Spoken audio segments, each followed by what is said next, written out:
So, guys, I want to talk about AEW Forbidden Door, and I really want to say that this is one of the most important pay per views that they have. And this is probably the second most important pay per view that they have of this year because obviously next year they booked Wembley Stadium, a 90,000 seat arena. And they can easily go for the record of, of if they sell out Wembley Stadium, they're going to have like the highest professional wrestling, like show ever really, outside of, the North Korea show, which was mandated. So, AEW needs to do what they can to make this the show of shows really. They need to give like London a taste of what AEW can be at its best really. And I really feel like they failed on that in a lot of cylinders. You went from like all in with 20,000 people to an arena less than 1,000 people. There are people saying that there's very like a laissez-faire type of attitude with AEW. So definitely, like I said, like maybe like my match suggestions can help people. I'm gonna talk about my matches, and I'm actually going to talk about the matches that are on the card, and then also matches that I think should happen, and we'll take it from there. So on my list, and this is in no particular order, is that Okada versus Swerve Strickland, for all his titles, and there's a reason why I want to do this. That first of all, if you have Swerve Strickland win, he should get rid of all of Okada's titles and only hold on to one, really. Like, this would be good storytelling, because one problem with Okada, and you did this with Eddie Kingston a few years ago, is that you gave him, like, three titles at one time, and then you said, oh, well, it is a championship to hold all of those three titles at one time.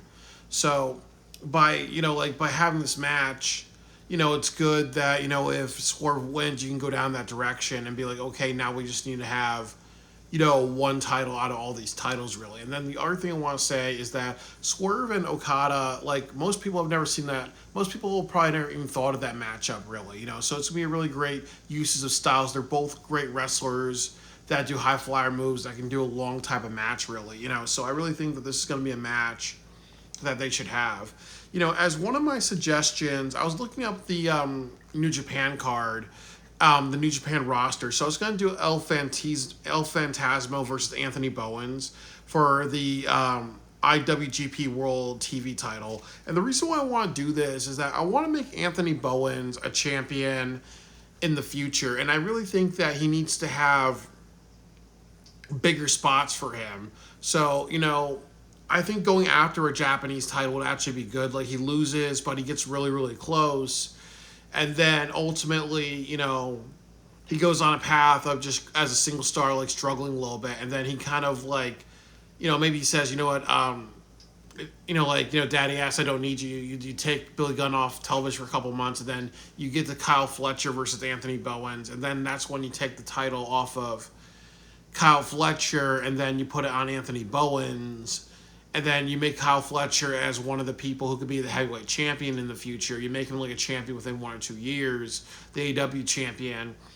And then with Bowens, he kind of goes down that route of going through opponents and then eventually getting to that situation where he'd be the AEW champion. But I really think that the way to get there is to book him strong. Let's build younger talent. So El Phantasmo versus Anthony Bowens would be another match. The next match is that I want to do is the Young Bucks versus Tomohiro Ishii and Tai Chi, if I'm saying his name correct, for the IWGP Tag Team titles. And the reason why I want to do this is that the Young Bucks are mad that, they're not champions and now they lost their EVP status. So it makes logical sense that they would be like, okay, since we can't win a title in AEW, why can't we win titles in Japan, really? So this would be a really great match. Don Callis family and the Young Bucks, they've always like kind of worked with each other. So there's a lot of things that you can do with this. The next match is MJF versus Hangman. That they might do they might do Mark Briscoe versus Hangman, or they might do a triple threat. And I don't want to see a triple threat really, because the problem is you're going to turn this into another hardcore thing. I think that you need to have a match, MJF versus Hangman, no hardcore stuff, because the problem is that you just did the Texas Death Match as the main event of All In. So you can't have every pay-per-view have a triple threat or hardcore stuff, because it becomes repetitive. You're AEW, you're not Combat Zone Wrestling.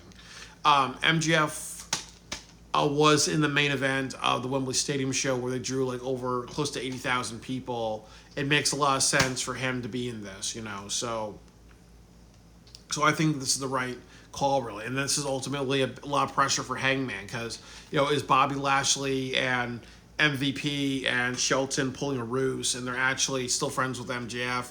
Is MJF going to give them a lot of money because we hurt people?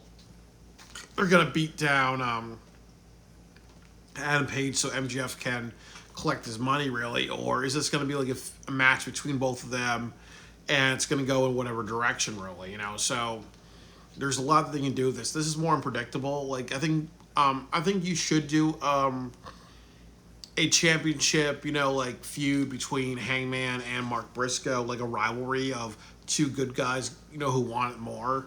That works, but definitely for Forbidden Door, if I want to like sell it out really, or I want to have more people buy or get like a taste of Wembley Stadium next year, I think that the money match should be MJF versus Hangman. The next match that I have is Ricochet and the Gates of Agony versus Hobbs, Hook, and Shibata. Like Samoa Joe is out on injury because of that pile driver that he got, but you need to do something with the trios titles, and you can't do something where it's like, okay, well, you're down one person, but you still have two other people who are champions. That makes no sense, really. Like Dustin is out on leg surgery and knee surgery, so should he be a double champion? And should like the Von Erichs be like, should it be a double champion? Should the Von Erichs be holding that title for a couple more months while Dustin is out or whatever? No, you have to strip people of titles, or you have to be like, okay, well, since there's three other people in the since there's four people in the ops, really, if you consider Hook, can they do something where Hobbs leads the charge, really? And then they fight the Gates of Agony. And what I would actually do is have the Gates of Agony and Ricochet beat them, just because I want to get to a point where maybe Hobbs maybe get a little too confident, really. Samoa Joe checks him. So you get to Hobbs versus Joe, whoever's the leader of the winner is the leader of the ops road. That'll be an interesting thing. And then also want to eventually get to Hobbs versus Lashley. I think Hobbs versus Lashley at Wembley Stadium next year would be good. Like two generations of powerhouse wrestlers, really. So I think that, putting Hobbs on the card and getting him into that spot of possibly, that pay-per-view singles wrestler that he can be, it would be a good spot, really. If we can get to Hobbs versus Lashley next year, that would be an excellent match for AEW All In. I'm in Wembley Stadium. There's a TBS Fatal 4-Way match they're doing. I have nothing to say about that. This is Forbidden Door. You need to have wrestlers from Japan and Mexico, so that's all I got to say. It's good they had Alex Windsor in that because obviously you got to make the UK crowd happy to see their hometown hero. The next match that I'm going to do, they're doing Moxley and Darby. I'm going to keep that one. Again, like I said, it should be something like, okay, no interference or a steel cage match, and that's that. Whatever happens, happens. It's okay to have like one bloody match, and I have no problem that it's Moxley and Darby because they really hate each other. They're really seething. I think that a cage match would be the best thing to do. That could be the penultimate, or that could be the opening match, or in the middle of the show type of match, type of thing, really. But that would be what I would do, and then you can kind of make it lead to Blood and Guts in Chicago, or that can lead to Eddie Kingston coming back, and then you go from Darby and Moxley to Moxley versus Eddie Kingston, or you turn Eddie Kingston heel and like make him rebuild the Death Rider faction, really. But Mox versus Darby, I think that's a good match. They hate each other, but I think that steel cage would be better. You need to also have Moxley win without any interference or whatever from the Death Riders. So hopefully they go down that direction. The next match I have is Kota Ibushi versus Kyle Fletcher, because I think Kenny Omega versus Kyle Fletcher would be a match that a lot of people would love to see, but I think that Kota Ibushi is better because you can have Kyle Fletcher, you can beat him, take it far, and then add another pay-per-view, you have Kenny Omega, because I think you have a lot of great matches in like my fantasy booking and some of what they're announcing now, really. But I'm a little worried that they may do something like you have to build Kyle Fletcher a little bit more, in my opinion, with the championship before he starts facing like former AEW champions. because I think he needs to go through a run of good wrestlers, and then he needs to go through a run of like legends. Like you should have Adam Copeland versus Kyle Fletcher. You should have Dustin Rhodes in a rematch versus Kyle Fletcher. You can do Dick Jeff Jarrett versus Kyle Fletcher if he wants to be like the legend killer. There's so many like veterans that you can kind of give him, and then you get to a point where you're like, okay, now he's beating like former AEW champions. Maybe Chris Jericho turns babyface. He loses to Kyle Fletcher. You have like some former AEW champions lose to Kyle Fletcher. Really, like you have to kind of make him a strong TNT champion. But Kota Ibushi, beating down Kota Ibushi, then set up all out Kenny Omega versus Kyle Fletcher. I think that would be the right route, really, because Kota Ibushi and Kenny Omega are friends, so you can do something. I would do Brodito versus Hurt Syndicate, and this is what I want to see. There's a lot of people predicting FDR, and I think it's going to be FTR because they like to kind of do the same old shit, really. Because I think they want to do FTR versus Adam Copeland and Christian Cage for the tag team titles, but Adam Copeland and Christian Cage, they're a little bit older. Can they really work as a tag team? Can they be like legitimate against Hurt Syndicate and other groups, or is it like two veterans, two people who are a little like too old for that championship spot, really? So I think that to just put on FTR, to take it off of FTR to give the Christian and Adam Copeland might not be the best usage of that, really. I think that Brodito versus the Hurt Syndicate is good. Like I said, Brody King versus Bobby Lashley, two big powerhouse motherfuckers. That would be good. And then MVP's talking about like trying to do the right booking for Bobby Lashley. What's a better way to book Bobby Lashley than Brody King, like big man versus big man, and then you have Shelton versus an ROH versus the ROH champion. This is the most appropriate usage.